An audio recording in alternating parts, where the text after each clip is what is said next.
സിറ്റിഎമ്മിൽ രണ്ടാമത്തെ സ്റ്റെപ്പ് വന്നിട്ട് ടോണിംഗ് ആണ്. എന്താണ് ടോണിംഗ്? ടോണർ യൂസ് ചെയ്യുക. അപ്പം ക്ലെൻസിങ്ങിന് മൂന്നാല് തരത്തിലുള്ള ക്ലെൻസേഴ്സ് ഉണ്ടായിരുന്നു അല്ലെ, അതുപോലെ ടോണിങ്ങിനും മൂന്നാല് തരത്തിലുള്ള ടോണർ ഉണ്ടാവുമോ? ഒബ്വിയസ്ലി ഉണ്ടാവും അല്ലെ. നമ്മുടെ സ്കിന്ന് ഓരോന്ന് വ്യത്യസ്തമായ സ്കിന്നാണ്, അപ്പൊ അതിലേക്ക് വ്യത്യസ്തമായ ടോണേഴ്സ് ഉണ്ടായിരിക്കില്ലേ? ഇതിനാണ് ടോണർ യൂസ് ചെയ്യുന്നതെന്ന് വെച്ചിട്ടുണ്ടെങ്കിൽ ക്ലെൻസിങ്ങിന് ശേഷം നമ്മുടെ സ്കിന്നിനെ ഒന്ന് ബാലൻസ് ചെയ്തിട്ട് നെക്സ്റ്റ് സ്റ്റെപ്പ് ഉണ്ടല്ലോ അല്ലെ, മോയിസ്ചറൈസിങ്. അപ്പൊ അതിലേക്ക് നമ്മുടെ സ്കിന്നിനെ പ്രിപ്പയർ ചെയ്യുന്ന ഒരു മെത്തേഡിനെയാണ് ടോണിങ് എന്ന് പറയുന്നത്. സിമ്പിളി എല്ലാവർക്കും ചെയ്യാൻ പറ്റുന്ന ഒരു കാര്യം, ഓൾ സ്കിൻ ടൈപ്പിനുള്ളതാണ് റോസ് വാട്ടർ എന്ന് പറയുന്നത്. റോസ് വാട്ടർ ഏത് സ്കിന്നിന് വേണമെങ്കിലും യൂസ് ചെയ്യാം ടോണിങ്ങിനായിട്ട് കേട്ടോ.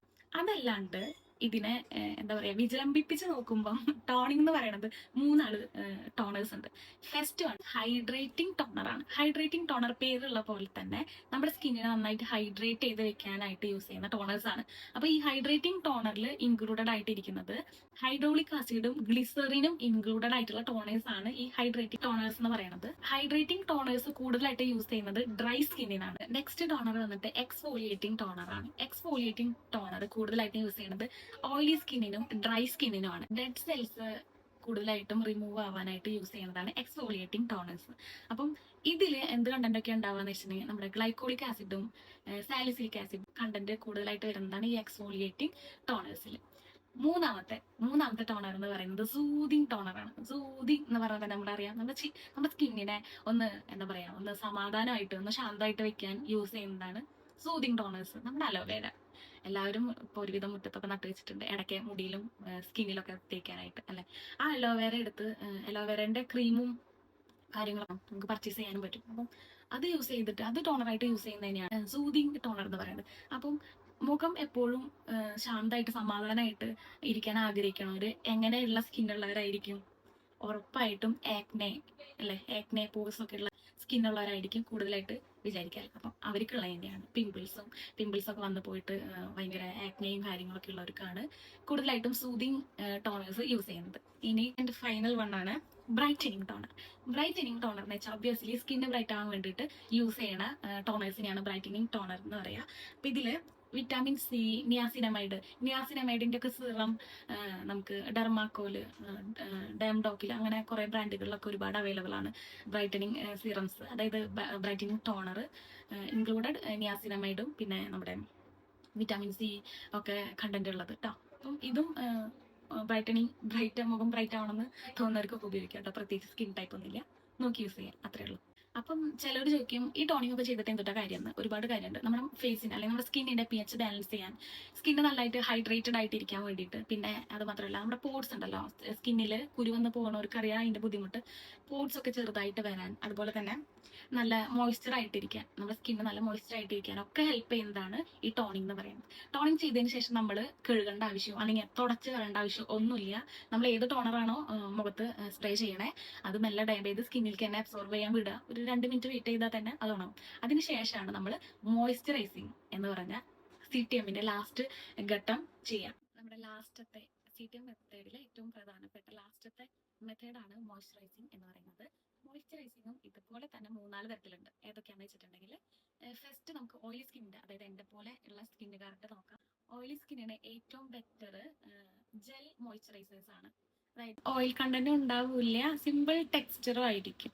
ഓയിൽ സ്കിന്നുള്ളവർ മോയ്സ്ചറൈസർ നോക്കി വാങ്ങുമ്പോൾ ശ്രദ്ധിക്കുക ജെൽ മോയ്സ്ചറൈസേഴ്സ് യൂസ് ചെയ്യാനായിട്ട്. നെക്സ്റ്റ് വന്നിട്ട് ലോഷൻ മോയ്സ്ചറൈസേഴ്സ് ആണ്. അതായത് നോർമൽ ടു കോമ്പിനേഷൻ സ്കിന്നിന് ലോഷൻ മോയ്സ്ചറൈസേഴ്സ് യൂസ് ചെയ്യാം. ഡെയിലി ബേസിസ് നമുക്ക് യൂസ് ചെയ്യാൻ പറ്റുന്ന മോയ്സ്ചറൈസേഴ്സ് ആണ് ഈ ലോഷൻ ബേസ്ഡ് കേട്ടോ. പിന്നെ വന്നിട്ട് ക്രീം ബേസ്ഡ് ആണ്. ക്രീം ബേസ്ഡ് മോയ്സ്ചറൈസേഴ്സിന്റെ പ്രത്യേകത എന്താണെന്ന് വെച്ചിട്ടുണ്ടെങ്കിൽ നമ്മുടെ സ്കിന്നിൽ മോയ്സ്ചർ കണ്ടന്റ് നിലനിർത്താനായിട്ട് പറ്റും. അപ്പോൾ കൂടുതലും ഡ്രൈ സ്കിൻ ഉള്ളവർ ഈ ക്രീം ബേസ്ഡ് മോയ്സ്ചറൈസേഴ്സ് യൂസ് ചെയ്യാം.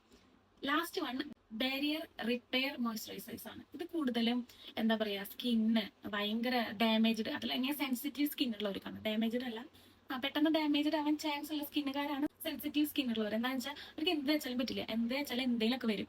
അങ്ങനെയുള്ള ഒരു മോയ്സ്ചറൈസേഴ്സ് യൂസ് ചെയ്യുമ്പോൾ ബാരിയർ റിപ്പയർ മോയ്സ്ചറൈസേഴ്സ് യൂസ് ചെയ്യാം. എന്ന് വെച്ചാൽ ഇത്തരം മോയ്സ്ചറൈസറുകളിൽ പെപ്റ്റൈഡ്സും സെറാമൈഡ്സ് ആ വക കണ്ടന്റുകളാണ് കൂടുതൽ യൂസ് ചെയ്യണേ. അത് ഏറ്റവും കൂടുതൽ സ്കിൻ ബാരിയർ ആയിട്ട് പ്രൊട്ടക്ട് ചെയ്യുന്നതാണ് പറയുന്നത്. അപ്പം ഈ സെൻസിറ്റീവ് സ്കിൻ ഉള്ളവർ ആ ടൈപ്പ് മോയ്സ്ചറൈസേഴ്സ് യൂസ് ചെയ്യാൻ നോക്കും. ഈ മോയ്സ്ചറൈസിങ്ങിന്റെ ഗുണം എന്താണെന്ന് വെച്ചാൽ സ്കിന്നിന്റെ നന്നായി ഹൈഡ്രേറ്റ് ചെയ്ത് വെക്കാൻ, പിന്നെ ഡ്രൈനെസ് ഒക്കെ കുറയ്ക്കാൻ, സ്കിൻ ബാരിയർ സംരക്ഷിക്കാനും, പിന്നെ നമ്മുടെ സ്കിന്ന് നല്ല ഗ്ലോ ആയിട്ട് അല്ലെങ്കിൽ നല്ല സോഫ്റ്റ് ആയിട്ട് വെക്കാനും മോയ്സ്ചറൈസർ അത്യാവശ്യമാണ് കേട്ടോ. അപ്പൊ CTM മെത്തേഡ് എന്ന് വെച്ചാൽ ഇത്രയേ ഉള്ളൂ. വളരെ സിമ്പിൾ ആയിട്ടുള്ള 3 ഘട്ടങ്ങളുള്ള മെത്തേഡാണ് CTM മെത്തേഡ് എന്ന് പറയുന്നത്. അതായത് ക്ലെൻസിങ്, ടോണർ, മോയ്സ്ചറൈസർ. അപ്പം നിങ്ങളുടെ സ്കിന്നിന് പറ്റിയത് ഇപ്പം ഒരു ഐഡിയ കിട്ടിയിട്ടുണ്ടാവുമല്ലോ, സ്കിന്നിന് ഏതൊക്കെ ടൈപ്പിലുള്ള മോയ്സ്ചറൈസേഴ്സ് ഉണ്ടെന്ന് ഇപ്പൊ നിങ്ങൾക്ക് ഒരു ഐഡിയ കിട്ടിയിട്ടുണ്ടാവും. അപ്പൊ നിങ്ങളുടെ സ്കിന്നിന് അനുസരിച്ചുള്ള CTMs, അതായത് ക്ലെൻസർ, ടോണർ, മോയ്സ്ചറൈസർ ഒക്കെ വാങ്ങിയിട്ട് ഉപയോഗിക്കാത്തവർ ഇനിയെങ്കിലും യൂസ് ചെയ്യാം. പിന്നെ ഇതിൽ ഇമ്പോർട്ടന്റ് ആയിട്ടുള്ള ഒരു കാര്യം എന്താണെന്ന് വെച്ചിട്ടുണ്ടെങ്കിൽ നമ്മൾ രാവിലെയും വൈകുന്നേരം, അതായത് കിടക്കുന്നതിന് മുൻപും CTM മെത്തേഡ് ഉറപ്പായിട്ട് നിർബന്ധമായിട്ട് ചെയ്യണം. പക്ഷെ രാവിലെ ഒരു സ്റ്റെപ്പും കൂടി, ഇപ്പോഴത്തെ ചൂടില് ഇത് തേക്കാത്തവരാരും ഉണ്ടായില്ല. അപ്പം ആ ഒരു സ്റ്റെപ്പും കൂടി ആഡ് ഓൺ ആക്കുക. അതായത് CTM+S എന്താണ് സൺസ്ക്രീൻ. നമ്മുടെ സൺസ്ക്രീൻ വാരി പൊത്തിക്കുമെന്ന് ഞാൻ പറയുള്ളൂ. ഞാനൊക്കെ ഒന്ന് നമ്മള് ബൈക്കിലൊക്കെ ഇറങ്ങുന്നവർക്ക് അറിയാലോ, ഒന്ന് ടൗണിൽ പോയി തിരിച്ചു വരുമ്പോഴേക്കും നമ്മള് ഇപ്പൊ ചെരുപ്പിട്ട പാട് അല്ലെങ്കിൽ വാച്ച് കിട്ടിയ പാട്, അതൊക്കെ അത് വിട്ടിട്ട് ബാക്കിയുള്ള ഭാഗമൊക്കെ ഇങ്ങനെ കരിഞ്ഞിരിക്കുന്നുണ്ടാവും. അപ്പം എവിടെയൊക്കെ വഴി വിസിബിൾ ആയിട്ടുള്ള ഏരിയാസ് ഉണ്ട് പുറത്തേക്ക് ഇറങ്ങുമ്പോൾ അവിടെയൊക്കെ നിങ്ങൾ സൺസ്ക്രീൻ നന്നായിട്ട് വാരിപ്പൊത്ത എന്നിട്ട് ഇറങ്ങാം കേട്ടോ. അപ്പം നമ്മുടെ സ്കിന്നിനെ നല്ല എന്താ പറയാ മൃദുവാക്കി വെക്കാനും നമ്മൾ ഗ്രാജുവലി പെട്ടെന്ന് ഒരു ദിവസം സ്കിൻ അങ്ങോട്ട് ചേഞ്ച് ആയതേ ഞാൻ ബ്യൂട്ടിഫുൾ ആയി നല്ല പറയണത്. ഗ്രാജുവലി നിങ്ങളുടെ സ്കിന്നിന്റെ പോസുള്ള എടുക്കുകയാണെങ്കിൽ അതൊക്കെ കുറഞ്ഞ് എന്താ പറയാ നല്ല ഹൈഡ്രേറ്റഡ് ആയിട്ട് നല്ല സ്കിന്നായിട്ട് വരും കേട്ടോ.